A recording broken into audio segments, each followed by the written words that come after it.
Real Spill 601. Yeah. This is real spill, real deal, knock out Holyfield. There's no kill bill, get real, we really on the field. Blood, sweat, and tears, steady spill as we make the real. And no blocking shots, we always hot like Harden with the steel. We gon' rebound like we build, catching bombs like Tyreek Hill. Hard gonna make the meal, sticking by to give me chills. Upper echelon, who? Young, Lacy, Miles, and Phil. Just some dapper duns, having fun while speaking on the real. Ayy, real spill, get your news here. Yeah, we top tier. And we ain't got no fear. Hey, what you wanna see? We gon' be on your TV. Catch us Monday back to Monday, bringing news right to your seat. And you know how it be. And you know how it be. Catch us Monday with the live. We've been prepping since like 5. Or just catch us on the podcast. You'll find it a real surprise. Cause it's real spill, real deal. Knock out Holyfield. There's no kill bill. Get real, we really on the field. Blood, sweat, and tears, steady spill as we make the real. And no blocking shots. We always hot like Harden with the steel. Hey, Phil, the marshmallows still gonna swell up, right?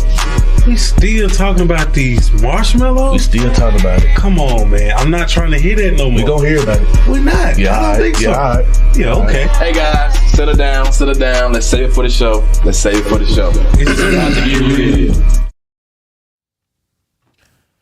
What's going on, everybody? Welcome back to Real Spill 601, your favorite sports show. You have me, your host, Yuan Nichols.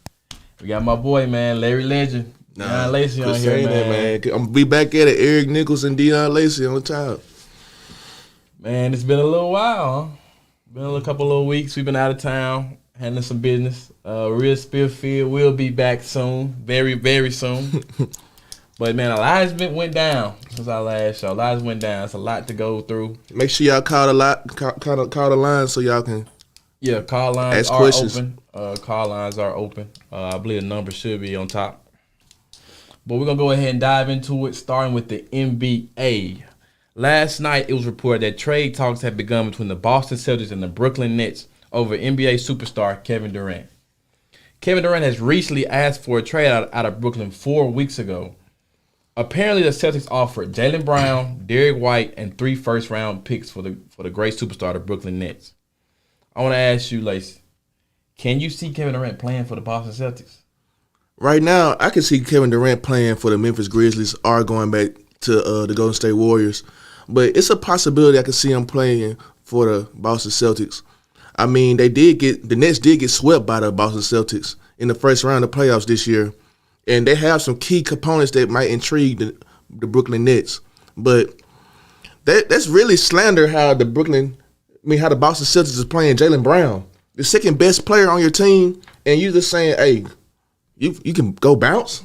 You know what I'm saying? It's a business. I mean, of course it's a business, but for Kevin Durant, I can see who don't want KD. But Jaylen Brown has proven that he's a top player in this league. He's a star, not a superstar, but a star. But can this Kevin Durant saga end already? And Kyrie Irving saga end already? I'm tired of them just making headlines. Where he gonna go? Because 1 week he's going to the Nets. 1 week he's going to the Suns. 1 week he's going to the Grizzlies. 1 week he's going to the Lakers. What week was he going to the Grizzlies? That was the first. He was never going to the Grizzlies. I'm going to go and shut this down now. Why he's never reported going for the Grizzlies. I'm still having faith to saying that. I'm still saying that. But anyway, when is this saga going to end? Like, Kevin Durant obviously don't know where he want to be at. Same as Kyrie Irving, although he said today that he want to stay in Brooklyn even if Kevin Durant stay or leave. Like, I'm tired of this Brooklyn Nets saga. Pick a team and stay with it and get to work. You know what I'm saying? And Boston Celtics, keep your core. I mean, you was a couple of games short of winning the NBA Finals. Like, why would you want to change and break that up? You in a weak division with the Eastern Conference Finals. Eastern Conference. Rebuild what you have and bid on with that. I don't see nothing wrong with the core you have with Horford, Smart, and Tatum, and Brown. And you have the key role players. Keep what you have. You're gonna trade up your whole team getting KD, and it's just gonna be a two duo with KD and Tatum and Horford. Because you're going to have the team just to get him. I mean, come on now. So what's your take, man? Can I see him playing for the Celtics? As of right now, no. I mean, if it happens, it happens. But I'm going to say no. Really what's going on, I think, is stay with me here. I'm going to kind of dwell on this. But really this year it showed that when you give players too much control, things can kind of go bad. Lakers, they gave LeBron and AD and things like that a little too much control. We saw with the Nets, with Kyrie Irving and COVID vaccine and stuff like that. Those teams didn't do well. When you got good organization and good leadership from the foundation on top, whether it be owner, general manager, on down, you see the teams that can equate to winning. The Celtics, the Heat, the Warriors, teams like that, they were able to go far in the playoffs because they had a great organization around them. And that goes for not only in professional sports, but with any type of thing when it comes to professionalism and in the workplace. If it starts from up top. When you're up top, it's doing good all the way on down, you see success. But what I think that this offseason is really about is about the owners trying to take back control. And later on, we will probably end up talking about it, but that collective bargaining agreement, they're going to come for the players when it comes to this. Ben Simmons, the John Walls, the Kyrie Irvings, all of that stuff, they're going to come back for those guys when it comes to that on contract talks. But on Kevin Durant's side, I'm going to say no because I don't think Brooklyn's going to trade him. I did at one point have hope because my team, Miami Heat, were in trade talks with them. But more and more, I'm starting to think that all Brooklyn is doing is throwing smoke screen out. First off, what really messed this up was Rudy Gobert. Rudy Gobert, it was a center for the Utah Jazz, became unplayable in the playoffs this last year if you watched him, and he got traded for 5 players and 5 picks. So that destroyed the market. So if Rudy Gobert go for 5 players and 5 picks, what in the heck do you think Kevin Durant could go for in the open market? They're going to ask for the heaven and the moon. A lot to a little. And that's why I still think that they don't want to trade him. Because every time they get engaged with trade talks for the team, whatever trade package that they offer them, they come back with a counter where they want more added to them. The Warriors, they basically said they wanted Andrew Wiggins, Wiseman, Kuminga, Jordan Poole, and first-round picks. With the Heat, they wanted multiple first-round picks and more players and player and pick swaps. The Suns, they wanted Devin Booker for Kevin Durant, which they knew couldn't happen because Ben Simmons is on contract there, and you can't have 2 players with 2 rookie extension contracts on the same team. But what the Nets, I think they're doing is they're basically playing. They're playing the game, but at the end of the day, they're playing this game like chess. Kyrie Irving now today is reportedly that said that he wants to stay with Brooklyn regardless if KD stays or not. But Kyrie wasn't going nowhere in the first place. Kyrie Irving was willing at one point to risk his contract, his last year of his player option to test the open market because they didn't want to extend him because of his ability to not be available throughout the season. So they said, okay, Kyrie, test out the open market and let's see if you can find a deal that you want. Couldn't find it. Now what he's doing? He decided to sign into his player option, and now he's on the Nets. He has no choice but to play with them unless they trade him. And only team that's willing to trade for him are the Lakers, and they want more from the Lakers than the Lakers really would want to give. So he's not going nowhere. Kevin Durant, every trade package that they have asked for him, they want everything. When it came to the Timberwolves, they wanted Ant-Man, Cat, and picks. So trading all of that, why would you mortgage your whole future on Kevin Durant? Not that he's not a great player. He's a transcendent player. He's getting older. He is a legend, top 10, arguably all time. Like those players don't come once in a while. But why would you trade for a 34-year-old player where there isn't full certainty on how much longer his prime is going to last when you got young budding stars that are under the age of 25, not even 30, under the age of 25. They've got at least 7 to 10 plus years worth of playing left in their professional careers. So why would you trade your whole mortgage and future for a 34-year-old for maybe 1 or 2 championship runs? If you get your whole team, you're not competitive in the first place. But yeah, they really want the farm when it comes to KD, and I just don't think they're gonna really give it to him. I think all they're doing is showing KD, yeah, we keep trying to get you on the market and see if we can get packages that we feel like is worth you in the end, which they are really going to find, because only way you really trade Kevin Durant is if you trade for him for somebody straight up like a LeBron, AD, something like that, where you're getting value almost equivalent to what he is. And you're not really gonna find that. Even with the Phoenix Suns, Devin Booker is nowhere near who Kevin Durant is. He just got paid, so he's not going nowhere. And at the end of the day, I don't even like the fit with him on the Suns in the first place. But even with the Heat, Tyler Hero, Duncan Robinson, even if we add Kyle Lowry and Max Strus, it doesn't really equate to a lethal weapon in Kevin Durant, even if you do trade all those pieces. So it's really kind of like a game of chicken. I feel like they're trying to show Kevin Durant we out here trying to trade you, but we're not going to trade you just to trade you, because we're not going. At the end of the day, they know they're not going to get what they got in return by trading him off. So I think it's really a game of chicken when it comes to the Brooklyn Nets, when it comes to this trade talks. I agree with you on that. I think at the end of the day, Kevin Durant going to stay with the Nets until he going to force his way out before the trade deadline. If things go wrong. But he's 34 years old, got 4 years left on his deal. So it really doesn't matter what he says though. If they really didn't want to, if they didn't have to trade him, they don't have to trade him. Kevin Durant made a mistake by leaving Golden State. If he would have stayed at Golden State, they would be in the finals almost every year, and they would be really at number 5 or number 4 or 5 on titles. Yeah, but I mean, okay, so I agree with you on that, but this is my backdraft when it comes to that though. We was like, oh, okay, KD, he wrong for going to the Golden State Warriors. People are calling him all kinds of names, calling him soft and everything and that, and they say the rings don't count as much unless he go make his own squad, go get on his own. Forget what they say. He's still gonna be a Hall of Famer. He did that. He went over to Brooklyn because of what we have created in the narrative and let him went to Brooklyn Nets. Then what? He probably couldn't have guessed that. Well, with Kyrie Irving, yes, you probably could have guessed it. Because James Harden too? Kyrie Irving, in my opinion, has burned down 2 franchises already. He burned down the Cavs in their championship runs, burned down the Celtics, but they came back, and he was really about to burn down the Brooklyn Nets. But he went to get Kyrie Irving. Next, they ended up trading for James Harden. James Harden ended those up bouncing. 2 guys that burn bridges. James Harden ended up bouncing because of Kyrie Irving, and then it offsets to what we got here, a whole mess. I'm not knocking him for leaving Golden State. Only thing is the people that he probably chose to run with over Golden State. Kevin Durant, we see now, is a guy that needs to be around an organization that already has a built-in culture. The Brooklyn Nets, before Kevin Durant and all those guys came, was a budding young team with D'Lo, Karis LeVert, Jared Allen, and Kenny Atkinson as the coach.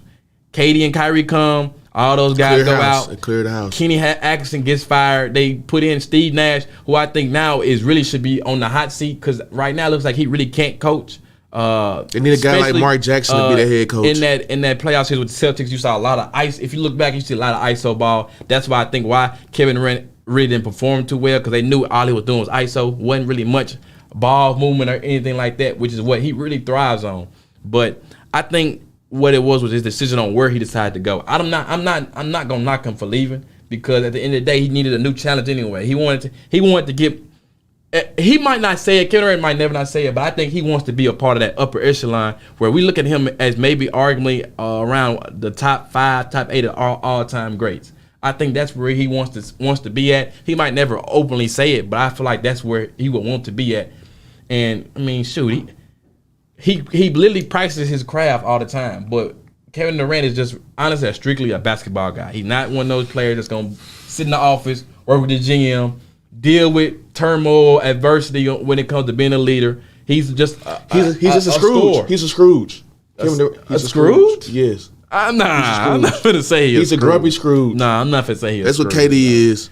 He just a hooper, man. He a gym rat. That's what he is. Gym rat, Scrooge, whatever you call it. I'm not calling him it's the same category. Like, come on, Kevin Durant. I ain't calling him no Scrooge. Gets a sense of humor about itself, man. I mean, man, it's been gone since he won a championship, really. So I feel like the only thing he should do is go back to Golden State.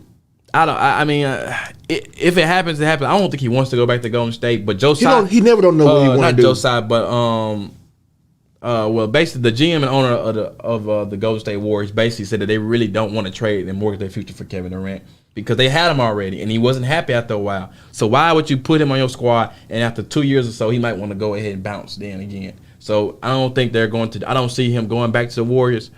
The only two teams, even though I said no, the only two teams that are probably maybe if got a fighting chance of getting now are probably the Celtics and the Heat, because the Heat keep trying to find trade packages, but I don't see them accepting any of them. We probably need to go after D Mitch, but no, and Memphis is not. They're not nowhere near it. They're not going to do it, because if Memphis say they want Kevin Durant, you know what they're going to ask for?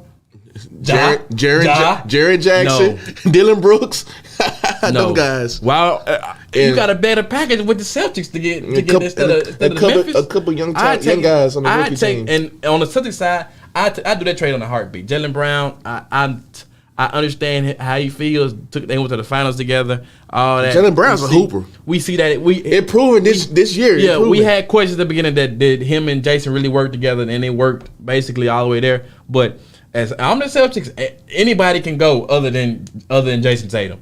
That's for me. Like, it's Kevin Durant at the end of the day. He averaged 30 last year. Jaylen Brown, as good as he is, I don't see him ever being that type of player like KD is. And I mean, I take it on a heartbeat. And then they got Malcolm Brogdon. I trade Marcus Smart, Jaylen Brown. Now. I really want to keep Robert Williams, but they would probably want Robert Williams too, and some picks. But it's gonna be tough though. It's tough. Yeah. But coming back after the break, we're gonna get into the NFL and talk about Kyler Murray getting his big payday.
Everybody, going down to the NFL side of things, quarterback of the Arizona Cardinals, Kyler Murray, has recently just signed a 5-year, $205 million deal to lock down the QB superstar until 2027.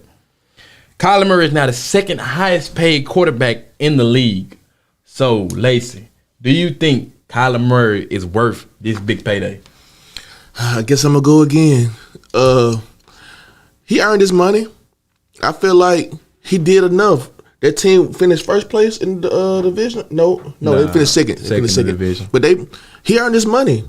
His stats increased. The talent came to Arizona. They picked up D-Hop and A.J. Green.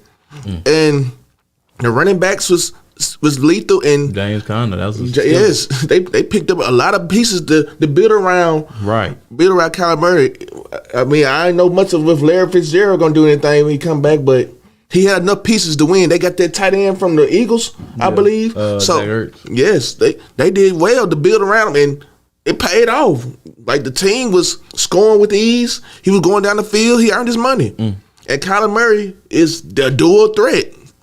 He'll really get a pass first guy, in my opinion. But if he have to run, he will run and kill you with his legs. He about 50. He about 60-40. He made more money. He got all the money he was gonna get if he would have signed and played baseball for the Oakland A's. His contract now is way more than anybody on the Oakland A's roster right now, and that proves to you a lot what the Oakland A's have. Nothing. So I'm proud in what Arizona did.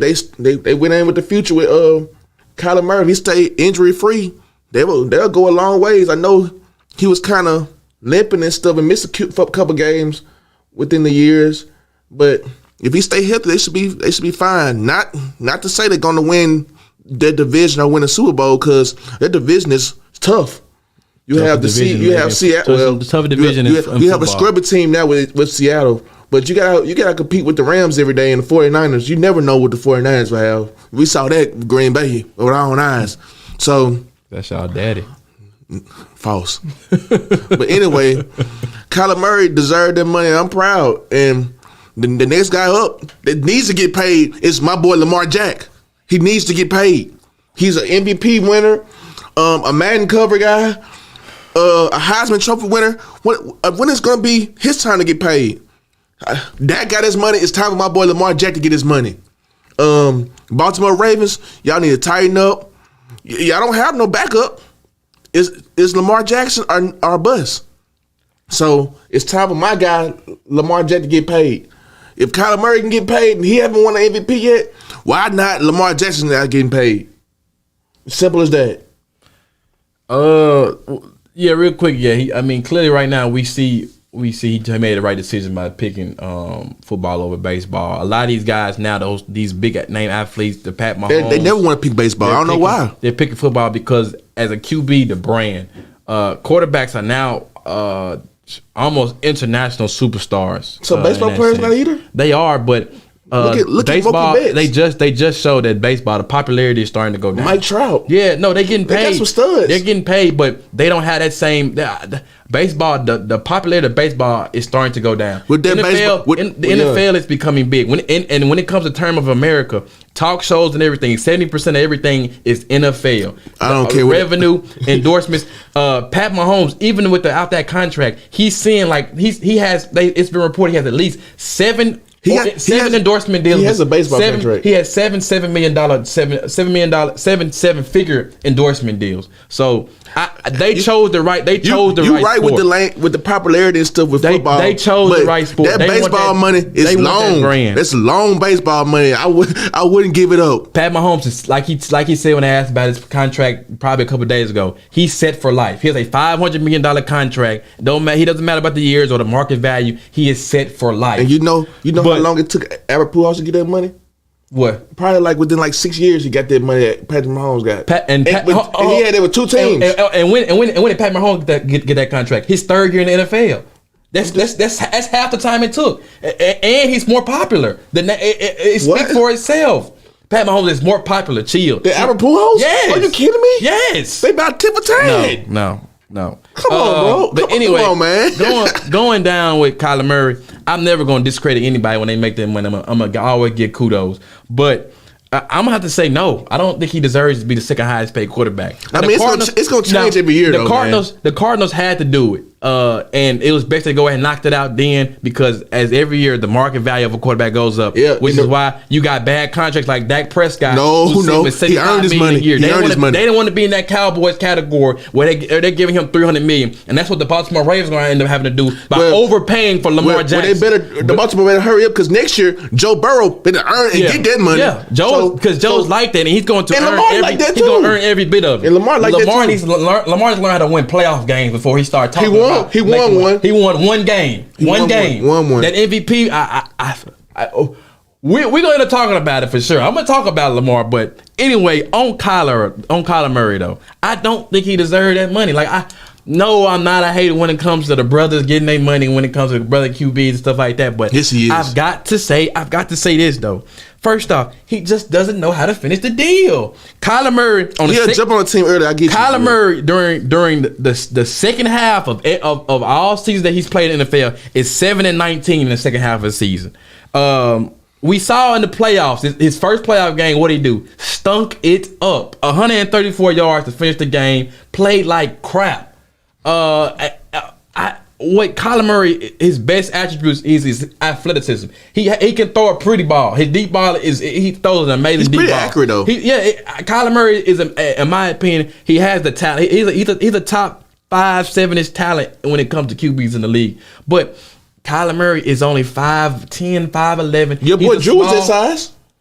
But was Drew Brees run out the pocket every other game? Because he couldn't. And now let me finish then. That's where it comes with Lamar and those guys. Those guys where their success is predicated on at least 50% of their success in the league, they don't last long. They can kill you two ways though. Cam Newton, yes, they can kill you two ways. But Lamar can't kill you two ways. Kyler Murray kills you in two ways. Really? But the thing is with Kyler Murray is he's so small. When those big bodies hit him, he always gets hurt. He's been nipped every season he's played. He's missed games every year. Right. So at the end of the day, he's not getting the job done. And this is the first year that Lamar actually got hurt, but he kills people in play action. And like you just said about Kyler Murray, they gave him everything he needed. They gave him DeAndre Hopkins, AJ Green, Zach Ertz, added J.J. Watt to the D-line, Chandler Jones. They gave him all of that. Gave him a coach that he's familiar with, Cliff Kingsbury, who runs this air raid offense, who teams also figure out in the second half of the season because it's more of a finesse, spread out type offense. It's not really physical. When teams get physical with them at the end of the season, they wear down, and the Arizona Cardinals always end up going down at the end. Kyler Murray starts off every year as an MVP candidate for the first 6-7 games, and in the last 7-8 games, what he do? Stink it up or get hurt. So at the end of the day, I'm not paying him no $205 million.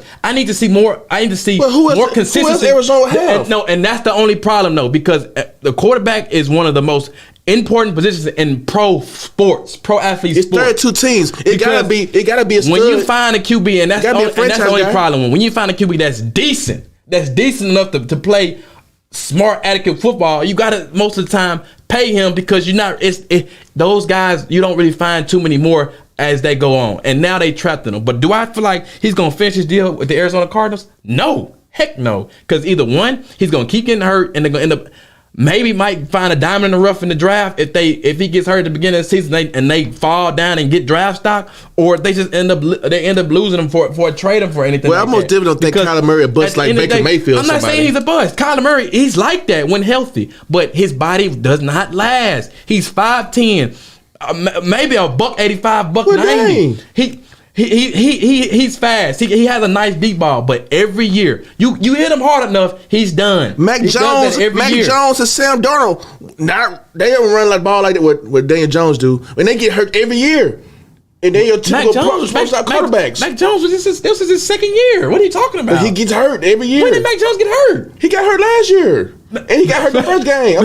Not Mac Jones. Daniel Jones. Okay, Daniel Jones isn't even. This is probably his last year. They probably shipping Daniel Jones out of there. And they might change. They probably look out Giants. They'll probably trade for Jimmy G. But Daniel Jones is not like that. Sam Darnold, who we've all acknowledged as a bust. I'm just talking about this. When it comes to those athletic quarterbacks, their shelf life does not last long. So those hits are going to start to wane. They treat quarterbacks like running backs. When you go out of the pocket and run for those how many yards, they hit you. And when they hit you like you're a receiver or a running back. So tell me this. And those hits end up lasting. Look at Cam Newton. He's a shell of himself. And I love Cam Newton. I love him too. I honestly wish that he would still could perform at that high level. He's done. His body is shot. Go to podcast. He cannot keep moving. He cannot move how he used to move. And because he's not a great thrower of the football when it comes to his mechanics, he couldn't continue to translate in this league, and that's why he's really on it. He's basically out of the league now. Lamar Jackson, we're going to talk about him later, but he's not, in my opinion, he's not good at throw the football, and it shows. When he plays in big games or behind, he's really not good. Your boy Jameis Winston is one injury away from being out the league too. Okay, but he's not a dual threat quarterback though. He runs every now and then. He's a pass first quarterback. But this isn't about Jameis Winston. We're not paying him $205 million. We just gave him $20 million. He is my guy. But what I am saying though is I'm not paying a guy $205 million when he's continually showing injury history and his game is predicated on strictly athleticism. I'm not finna pay him top of the market value when I know that maybe in a year or so his shelf life he might not be that same guy when I pay him. We know you got Jameis is a trial. Why do you keep switching the subject though? Jameis Winston is a pass first guy. We just signed him to a 2-year deal where he's getting paid only $20-something million a year. He's not nowhere near the top of the market when it comes to paying quarterbacks. So for these 2 years, he's locked down with us, hurt or not. So and he's a pass first guy. Even when he played at the Tampa Bay Bucks, he'll run though if he had to. Was he a run first quarterback? Is his game predicated on athleticism? No. So what are we talking about? We're talking about Kyler Murray, who is a athletic type quarterback. When he's not dual threat, he's not as effective. His success is 40-50% predicated on his legs. Kyler Murray can sit in that pocket and throw you and get you down the field. We done seen that. He can throw it down the field. But if it ain't open, he's going to run. What scares teams the most is because he's dual threat. That's what makes him effective. They don't know if he's going to run the ball or pass it. And at the end of the day, I'm not paying him top market value because I do not think that after a while, he will continue to Well, be he wasn't gonna sign if he didn't get the top market value. Every year, I'm saying that I'm gonna make honor roll every 4 terms, and the first and second term I do, and third or fourth term I always end up not. I get a C or a D for those third and fourth terms for the next couple of years. Why in the heck would I reward myself or would a company reward myself when I look at my grades and see that second half of every year my play goes down, my production goes down. That's why you negotiate. And that's what I'm saying. If I'm that person, if I'm the owner, I'm not giving them no 205. And now I'm not discrediting, like, you know. That's why owners got to make the decision. They got to good discussion. I mean, like good negotiation. He got his money. I mean, I'm never gonna knock nobody. Because he wasn't gonna sign if he didn't get his money. Whatever he was gonna hold out. Whatever the most you get, you get. And, shoot. If I can get overpaid, I'm gonna get overpaid. I look at this. I look at this like this. He was gonna hold out, and then he wasn't gonna sign, and then they're gonna have. With all that time they had, they're gonna have a scrub record, and then then the fan base gonna start losing tickets, start losing sales, and they're gonna get the owner. He wasn't gonna hold out. Kyler Murray wasn't gonna hold out. He wasn't gonna hold out too long. All he was doing was playing. We seen guys hold out. Was playing a game of chicken. And if I'm the Arizona Cardinals, I would have treated him just like Dak Prescott. Or what the Cowboys should have kept doing with Dak Prescott. Franchise tag him. Franchise tag him. Franchise tag him. Then if you can find something over those 3 years to go ahead and replace him. If not, then maybe pay him something or offer. Then they gotta rebuild. They get some out the draft. They go have to rebuild and start over. Hey. And you wouldn't want to do that with a team that's already known to go to the playoffs and winning. But at the end of the day, though. And the Cardinals aren't made. They aren't showing that they winning though. This was their first year going to the playoffs. Yeah, with Kyler Murray. And they flanked out last year. And they got smacked in the mouth. Wasn't even a game in the playoffs. So paying him top of the market value and $205 million, where he's making a close to $48 million a year. Man, heck no. And now the Ravens, they stuck now. With Lamar playing the waiting game, now they got to try to figure out what they're gonna do with Lamar, because they pay him $50 million a year, and in that contract he probably gets hurt again the year next or the year after. They're overpaying. So I'm sorry, when it comes to these athletic quarterbacks, all these teams they've got to be able to throw the ball accurately and be able to rely strictly on their arms sometimes, because at the end of the day, when that athleticism goes away, because as we see with quarterbacks like that, they're not like the Bradys, the Drews, the Brett Favres, even maybe you can say, I guess, the Aaron Rodgers. They don't last 15 plus years in the NFL. They do a good solid 10 to 13, if that, and then they out of there. Well, that's part of the NFL. All these teams taking risks, and right now they be taking risks. They go with the players to get their money. But I never seen nobody lowball the quarterback right now. I haven't seen it. And that's what needs to be going on. Getting their money. That's what needs to be going on. Though. When they rather wait till they finally come to agreement and they get their money. I haven't seen nobody got lowball. They got lowball. And the Deshaun Watson deal did mess up some things in the market, because he's still the top paid quarterback, and he's still the top paid guy when it comes to guaranteed dollars, because his whole contract is guaranteed. But as far as that, in the market now, it's crazy, because Joe Burrow and Justin Herbert are up next year. And Tua. Tua is up next too. I'm going to put it on the record. Tua is not going to get paid. Tua's going to get his money. He's not going to get paid. He's going to get his money. You heard what Tyreek Hill said? You heard Tyreek Hill said? One of the most accurate quarterbacks we ever seen. He's saying that because that's his quarterback. He's the most accurate quarterback. And I'm riding with Tua. At the end of the day, we're going to see after 4-5 games of Tyreek Hill running slants and bubble screens all game and smoke screens, and let's see how he feel later on. And we saw Tua beat Joe Burrow and Justin Herbert. At the end of the day, he's not going to be that same guy. He's not going to be that same guy he was with Pat Mahomes. And he beat Justin Herbert and Joe Burrow their rookie year. And who overall team wise had the better team? The Dolphins did. Okay, then the Bengals had a trash line and didn't have any receivers. They had a trash line last year, but they still went to the Super Bowl. But what was different between this year and last year? They had Joe Burrow. And who else? What you mean? They had Jamar Chase. They had a number one receiver. We're not finna do that, man. The Dolphins gonna be scared. You got Waddle and you got Tyreek Hill, and you got a good tight end. I'm glad you said that. He has all that pressure. Let's see what he do. At the end of the day, Tua gonna play. He went to Alabama. Tua is an average quarterback. Tua went to Alabama. He's not scared. We're not gonna get it. I know Phil. That's one of his favorite topics too. But as far as to come to these guys, man, I'm not making this a black and white thing. All I'm saying is, when it comes to quarterbacks that rely strictly on athleticism, that's where most of their success is because of their legs and their ability to make plays from their feet. It doesn't last long, especially guys, i.e. Lamar Jackson, that really are strictly mostly legs, not arms. Lamar Jackson will kill you in the play action. Yeah. So how does that work for him when he behind? He has a losing record from behind and his playoff record. He's only 1-2 in playoff games. The first year they didn't go to the playoffs, and the only reason they didn't go because he missed the last 4 games. And why he missed the last 4 games? He got injured. Okay, he got injured. But That's gonna happen again. He's been healthy since he got there. The older you get, the more those injuries make you miss more time.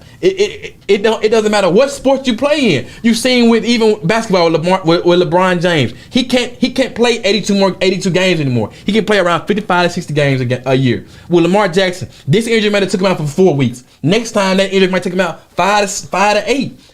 That's why he have to be back to top. And if he's out here only playing 8 to 10 games a year, and you paying him $50 million a year, I'm an owner. I'm sick and I'm pissed. I'm not trying to pay nobody no top of the line if they're not available all the time. We talk about that with Kyrie Irving with COVID. Maybe it was by choice. For him, it's more so by choice. But at the end of the day, availability is your best asset when it comes to working in any type of company. So I just don't. I just wouldn't pay him the type of bread. Lamar, go get your bread. I mean, Lamar, go get your bread. I'm not knocking you. Forget what he talking about. If you get overpaid, you get overpaid. You gonna get it. You just well deserved, Lamar. And I'm riding with you. He's an MVP. He deserves to get paid. I'm riding with you, L. Jack. Do I say he needs to be top of the market? No, but that's just how. Right now he is. That's just how. Every year it's gonna be somebody else. That's just how the NFL is set up, though. So he's going to end up make around top of the market value. Do I see Deshaun Watson money? No.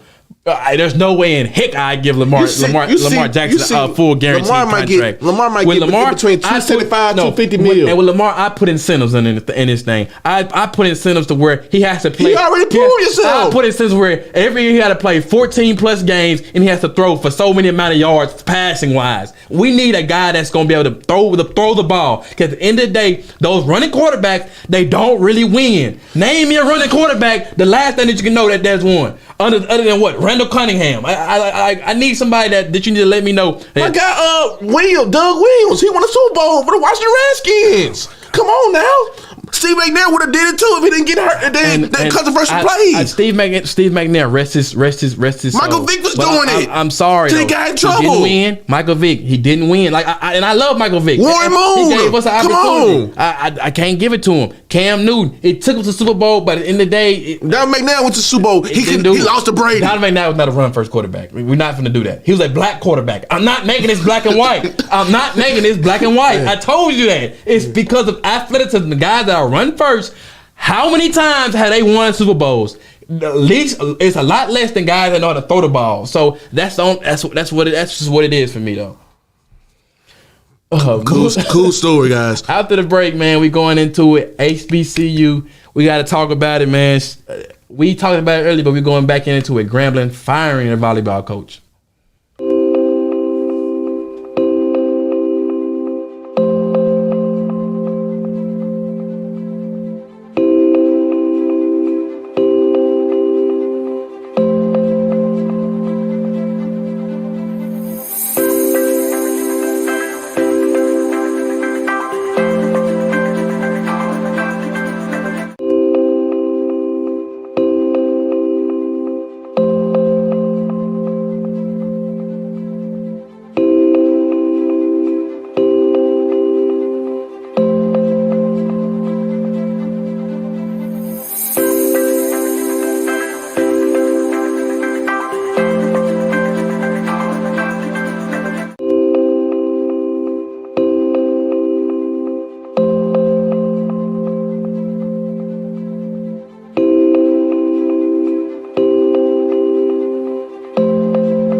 University recently fired their former volleyball coach, Chelsea Lucas. Chelsea Lucas is infamous for cutting and stripping all scholarships from the entire volleyball team roster. So I want to say, Lacey, how do you feel about Grambling State firing their volleyball coach? You want to start this off? I'm gonna say this, man.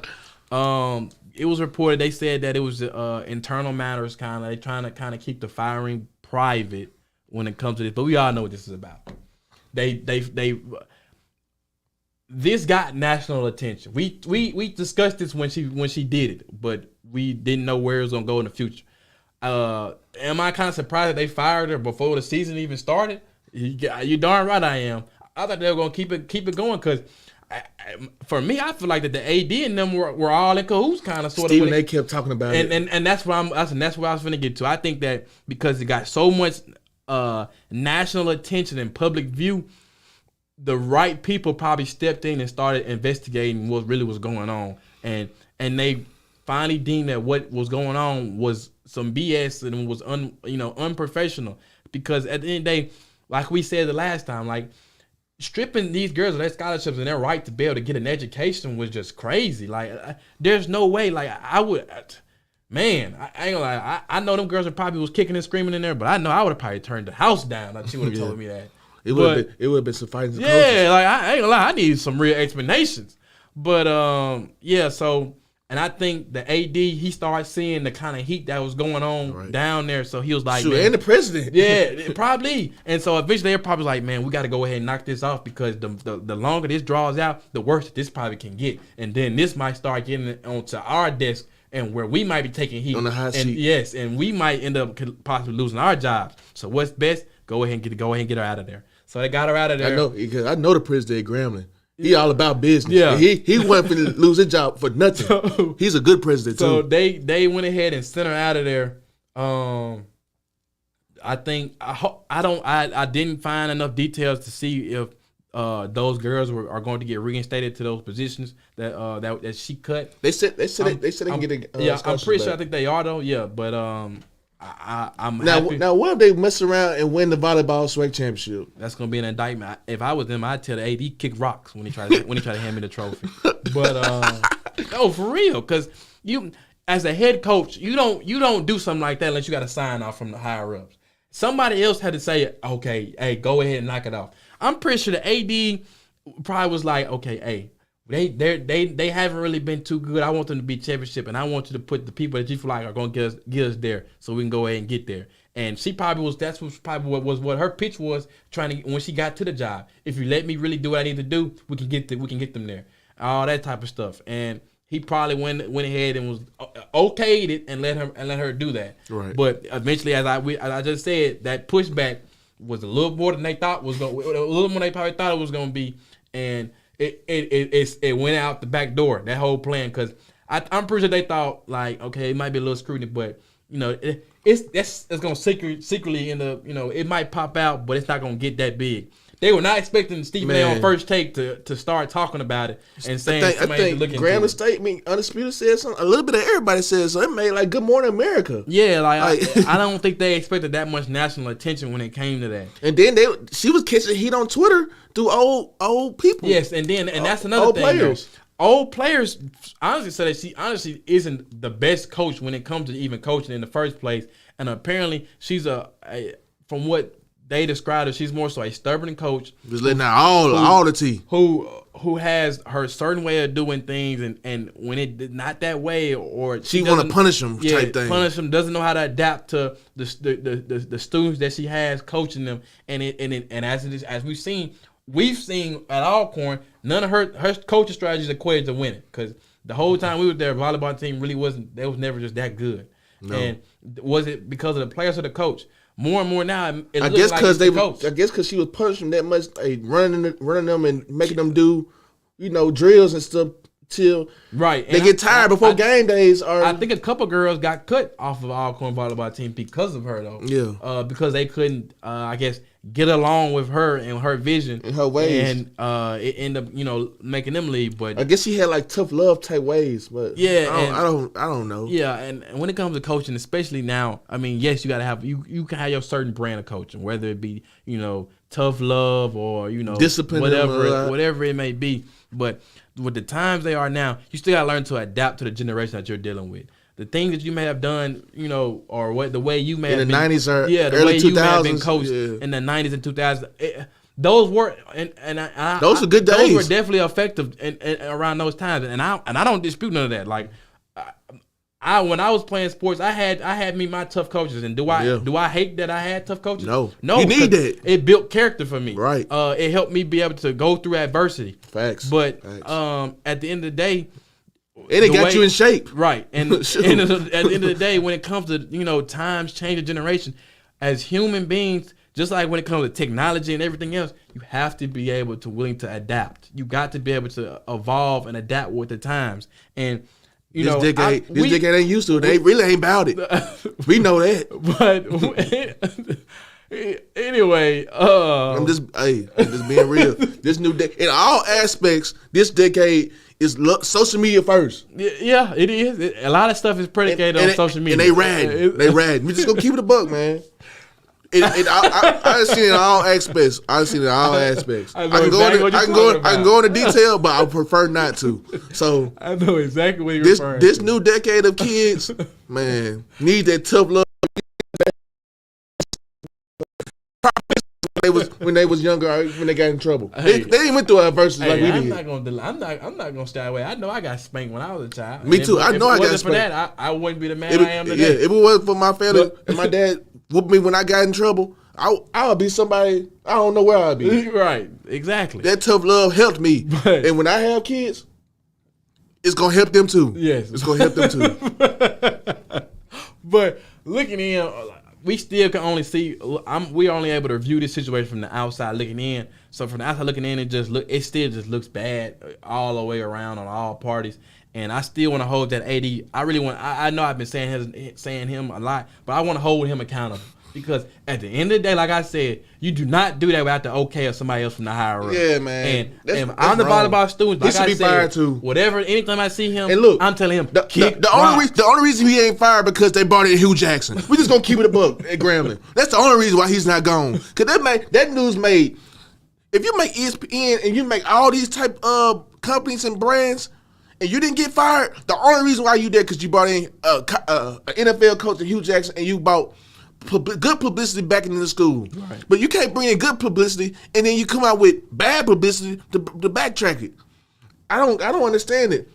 And then I saw Coach Lucas went on live pleading her case, and she really on the podcast. She really wasn't saying. She was just trying to view her point. Then she started crying and all this, saying like. She's an alumni. She did so much for this school, and she was coming back to improve the volleyball program and all this and that. This, like I said, this pleading her case. I feel like some of it was pure and some of it was just BS. We just gonna get. I mean, but we don't know. I really don't know her background. I just know her. She used to losing. Right. We're gonna keep it saying. I'm not gonna just when it comes to just judging. I'm not here to drill it either. Yeah, so. we're not going here to judge it, knock her character or whatever. I hope at least she get a high school job or get back on her feet. But I mean, when it comes when you say like she was crying and whatnot, I didn't watch that. I didn't get a chance to look at that. But all I'm gonna say is this though: when you do something like that. You got to really sit back and think, what in the heck is going to happen when I move this chess piece or whatever? Right. What is going to be the domino effect? Did she think that she thought this girl was going to lay down and roll over after you didn't cut all of it? Just because it's a swag, you thought it wasn't going to make publicity? Right. Like, there's no way in heck she's doing that at a big name PWI. She's not doing it. They're not letting her do that. At the end of the day, they're not going to do it. And if she did do it, she's going to catch probably even more flack than she did doing it at Grambling. So if you weren't gonna do it there, why do it here? And that's where if she said herself. I'm gonna be real. If she did that at LSU, we gonna keep it in Louisiana. If she would do that at LSU, she would be gone. Yeah, no question. But and LSU, they brought her team cold though. You're not doing that. Like I don't care. Even if she would did it up the street at La Tech or ULM, she would be gone. It's different when you're a new coach and you come in and you put in your coaching style. She trying to put a culture. It's cool to clean house when it comes to coaching style. And if she was getting ladies from UAPB, what have they done? Won a couple more games in the Alcorn?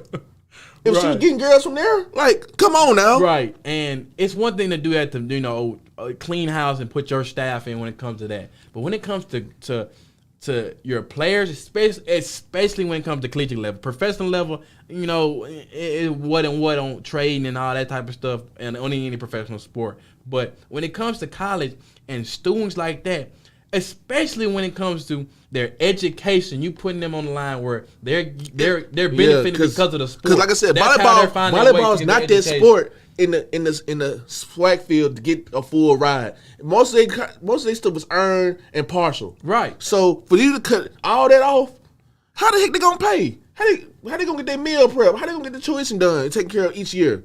Like, she didn't even think about that. How you think that they come from California or overseas, how their parents feel? Now they gotta get out the mud and pay back, and they gotta get loans and stuff out. For real. And depend on that refund. And that's why, like, I just that's why it looked bad. And when I looked at it, I was really shocked at it, because at the end of the day, you were messing up with young women's future, you know, beyond the sport. They went to school to play volleyball, but come on, we all know, if they had it happening, they weren't gonna go to pro in volleyball. So they had a plan B with their majors in their profession to go out there and get it. And at the end of the day, your title in college is student athlete. Even when it comes to high school, middle school, whatever, student athlete. And they always say this: the student is in front of athlete for a reason. Is your education first. Now, you know, when it comes to certain sports, basketball, whatever, these one and done, stuff like that, you know, he say, she say, whatever. But when it comes to that, you're a student athlete first. And my thing is, no matter what, though, I can never feel right by taking away somebody's and they earned it. They earned it in high school to get that offer. Somebody's opportunity to and they get chose that education. And they chose your program to get them even better, right? And perfect their craft. Talking about she's an alumni alma mater. She had to go out there and get them girls. Knocked off some girls that like you, or what like you, however you got to your position, worked hard and put the time in to get to where they're at, and you just come in and knock them off. Yeah, and not. I think because of the time she cut them, it was gonna be hard for them to find another school or transfer to. They're gonna think they ain't coachable. They're gonna think the carriers ain't coachable. Right. I don't like how you went out there in high school and recruited them just to bash them like that and cut them like that, man. Yes, I mean, yes, you didn't come into there. You didn't handpick those players. So what? When you come in those type of programs, those girls that you have that first year, whatever you can add on, you add on, but you run with that. That's what you do as a coach. Most of the time, they're gonna give you a free ride trial. Even in professional sports, most of the time, when you come in that first year. What you got is what you got. If you run with it. Yeah, if you see what works and you see what doesn't. If you're fortunate to do good that first year, kudos to you. It ain't like, but it's mostly a rebuild. Right, it's a rebuilding situation. Yeah. We know rebuilding situations. They don't. It don't happen overnight. It ain't no quick fix. You come from being the bottom of the league and now you at the top. It doesn't always does that. Maybe sometimes the coaches change it, but if you coming in where they already know it's a rebuilding situation, you're not coming in as they were already champions and it's a certain level of expectation that comes with that. You're coming in on a rebuild. You're a new coach. They don't, unless they told her she had a 1 year short leash, and even still, you're still pushing it by ruining girls' future when it comes to education. You don't do it because rebuilding takes time. Nothing was made over. It's really nothing really major was made overnight. It doesn't happen like that. So why would you do it like that? You need to progress with what you got, find out what works and what doesn't. And I mean, she cried and everything. I feel bad for her, I guess, because she doesn't have a job. But at the end of the day, you made those decisions, and at the end of the day, like we always say, you gotta lay in that bed. You made it. You gotta lay in it. What's your plan B? And the way she's talking, she really didn't have a plan B. No, she probably didn't though, because Alcorn, she didn't really show much success, and she left a bad taste in a lot of those players' mouths. So where did she go? Like you said, her alma mater. She went to Pine Bluff, then she went to her alma mater. Well, yeah, Pine Bluff. Now she had her alma mater. I really don't know how she got all them chances anyway with that record. Right. So now she used her connection of who she knew. And she went to alma mater. Now she's out of a job, and now it's probably looking like where to go now. Middle school, high school. You gotta rebuild somewhere. Yeah, collegiate level. She might not can do that right away. She might need to take a couple. Sometimes you got to take a couple steps back. She got to before you take some couple- pay cuts couple or something. She steps got to take some forward. pay cuts, but she got to get them bills paid. Yeah, she do get them bills paid. You got to get them man. bills paid. If not, I don't know. I don't know, man. Hey, but I don't wish nothing worse on anyone. I do hope she can still land back on her feet. But most importantly, I hope that she learns from the situation. The way about it, the way that she went about this was completely, totally wrong. In my opinion, I feel like that. Hopefully, she learns from it because hopefully you don't have to keep learning the same lesson over. You don't have to keep getting hit over the head over and over the same lesson. But I just hope she does recover from this and moving forward, she can get a job. But I want to. I hope she get back on her feet, man. Yeah, I want to shout out to the Grambling volleyball team and those girls getting back on the squad, man. And I want to see what the Grambling volleyball team gonna be about this year. I'm not even go to Grambling. I've never ever really cheered for Grambling. I'm really rooting for those girls. I wouldn't mind seeing them play. I wouldn't mind seeing them play against the Jazz State volleyball team. Yeah, I hope they have a pretty good season this year, even through all of the turmoil and drama that happened over this little offseason that they had. But because now they got to rush. Yeah, they got to rush now. And yes, now they got to rush and try to pull out a product that they probably would have had a better product if they all had stuck around from the beginning. This is another thing I don't get. Now they reinstating these girls' contracts. What happened to the girls that just got on the team? I mean, they gonna have a roster full. Now they got to have tryouts. I really don't know how this finna go. Are they just gonna be student only? Yeah, some of these girls gonna have to wait. Probably they're gonna have to wait. They're gonna have to be like trainers or something, and they can't play on that roster or something like that. I don't get it. I mean, at the end of the day, though, this is on Grambling. Like at the end of the day, and especially if I'm the girls that just got back reinstated, I don't care what happens to the other girls. If I'm them, I don't care. All I know is that I'm back. That what all the X's and O's and everything else when it comes to that is on them, the AD and all of them. That's on them to figure out. Not my problem. But shout out to Grambling volleyball team. Shouldn't even gonna go back, man. This is going to be a student first. Get them into somebody's school or nothing, unless they gonna pay for it, be full. I mean, if I was like a sophomore or junior and that was happening to me, even if I did get reinstated, that next year I'm looking to transfer. If I'm a junior, senior, I wouldn't even go back. I wouldn't even go back. I'm looking to transfer. I see how many years I got level eligibility. I'm gonna try to walk on for somebody. I mean, yeah. I mean, or that. But either way, I'm not staying. I go JUCO. I'm not staying there long term. I go JUCO. They left the bad taste in my mouth, and as long as that AD is there, I'm not messing with it. They can go JUCO and start, and then go to probably a bigger D1 school if they're good enough. Right. Facts. So it's ways to go around it, man. So we just gotta see how it plays out and just stay up to date with them. Yeah. But we back with it every Monday. We back with it. We're gonna have some big things coming up, big surprises, man. Shout out Real Spill Phil. He coming out. He coming back soon. We'll see you guys next Monday. We are out of here.